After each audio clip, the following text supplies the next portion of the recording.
Hello guys, welcome and welcome back to my channel. My name is Oluchi Imoh, and if you're new here on this channel, I share tips on how you can grow your cake business. I do talks on entrepreneurship, personal development, I do vlogs and story time as well, and you are welcome. Now in today's video, we're going to be talking about how to manage your time effectively as a baker.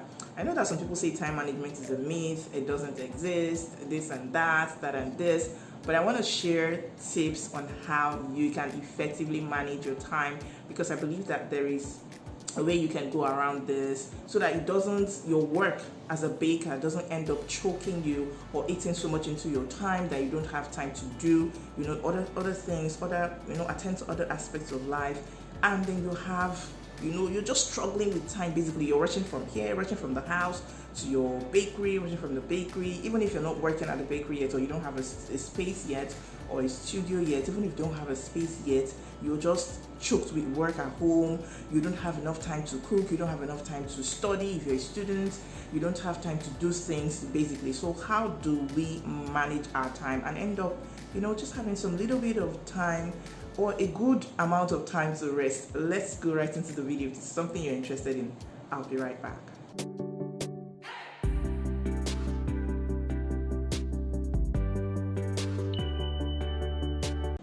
You're welcome back.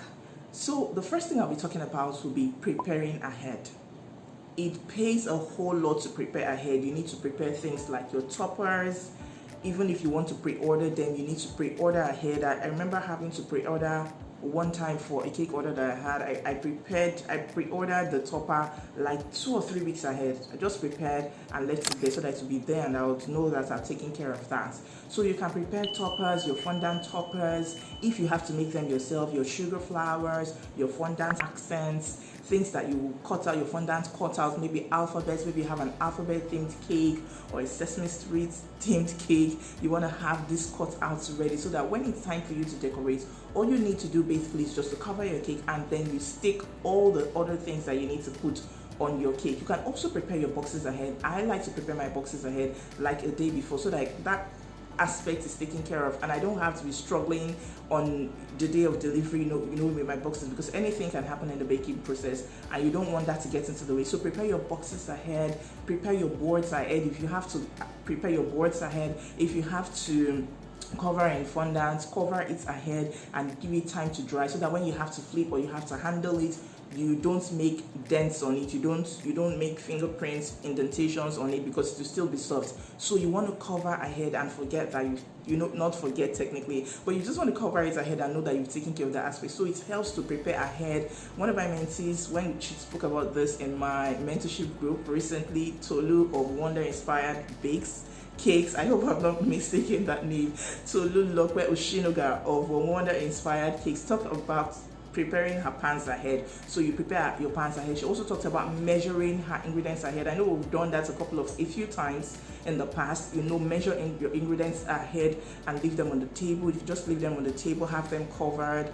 Sometimes we use cling film to wrap, to just cover it and wait till the following morning, so that you know that when I'm baking in the morning, I'm not coming to measure, I'm not coming to scale, I'm just going to go right into the baking because everything is already prepared.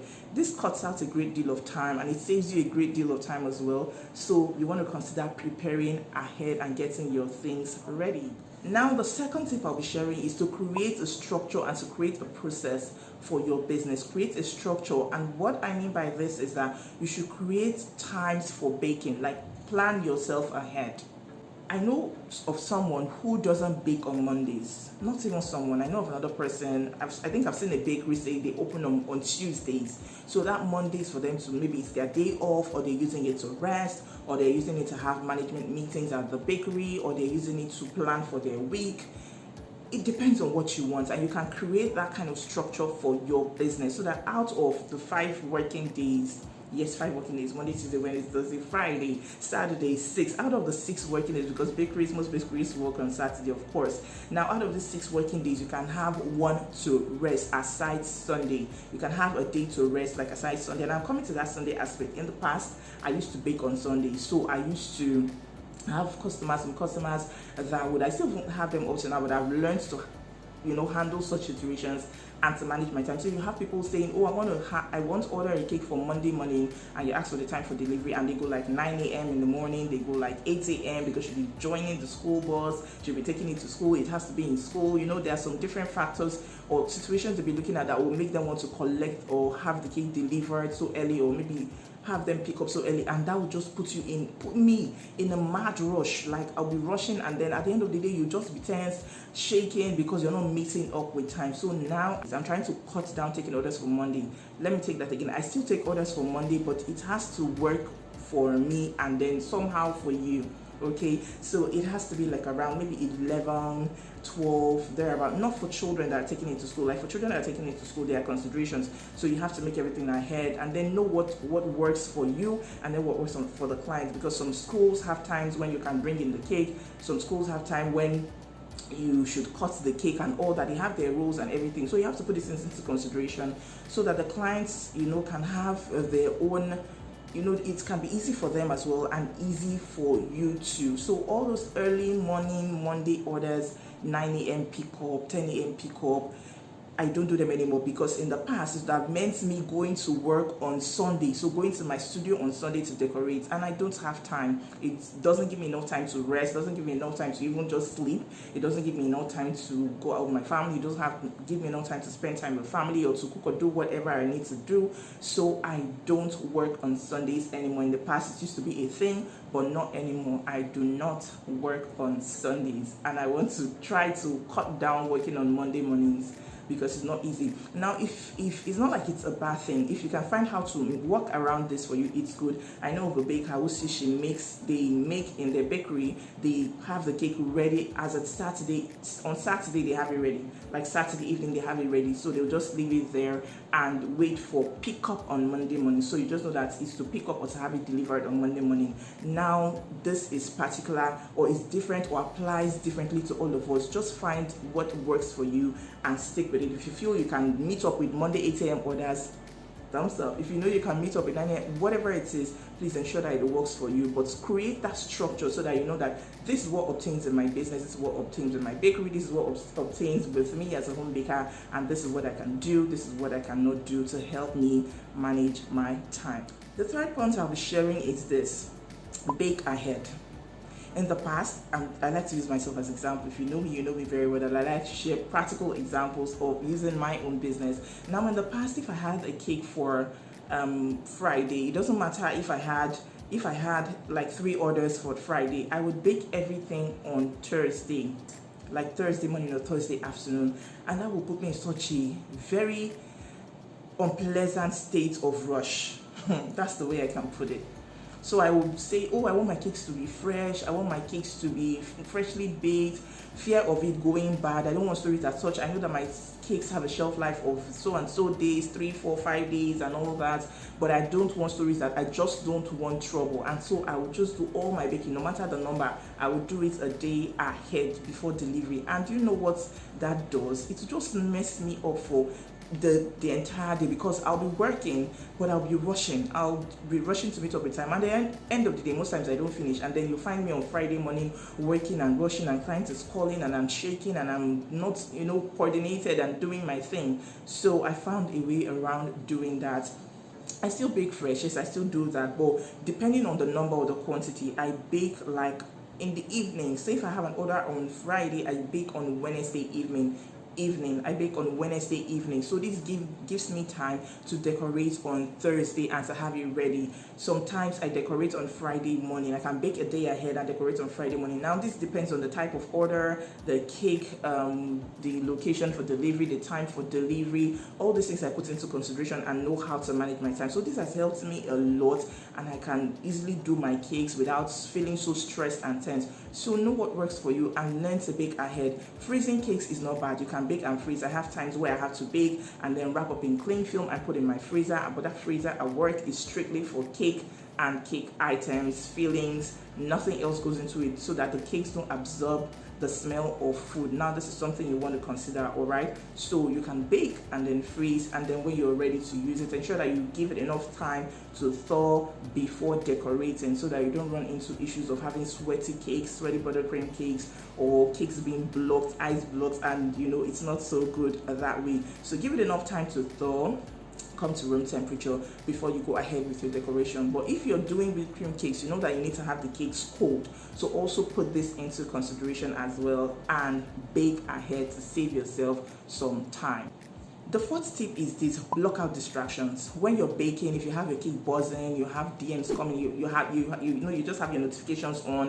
Whenever it goes off like this, you want to rush, pick up your phone and check, and that keeps eating into your time, because you check somewhere like a platform like Instagram. If you land on it or you open your Instagram page, you know that you're going to spend like 5 minutes there looking, scrolling, responding to this comment, responding to DM, looking at this person's page, and then from there you go to another person. You know it's just going to take your time. So you want to block out distractions like this, and ensure that you're focused, and then your mind is set on getting your tasks done. And you can also time yourself between this and this time. This is what I want to achieve. I want to have the cakes. I usually do that to my staff and my staff. Let's have the cake in the oven by this time. Let's do all we can to have the cakes in the oven by this time. Get this ready, get that ready. Delegate responsibilities to them, and ensure that everybody is up and doing, and you have these things done and concluded in good time. So block out distractions. Let me take that again. Block out distractions, keep your phone aside, and do what you need to do. Get the work done. The fifth tip that would save you time is to have your baking items regularly stocked. Now, you don't want it to be a case of wanting to bake on Saturday morning, or wanting to bake on Friday morning or Thursday morning, and you realize that the quantity of flour will not be enough for the baking, or the milk you have will not be enough, and then you have to run to the market. You have to wait for, like in Nigeria on Thursdays, the markets don't usually open in Lagos here till 10 a.m. You don't want that kind of situation that you have to now still wait till 10 on Thursday before they open and you can get your flour. You have to run to the market, or you have to run to the mall, depending on where you are. This is going to eat so much into your time. So ensure that you have your items readily available. Don't wait for them to finish, totally be out before you now think of restocking.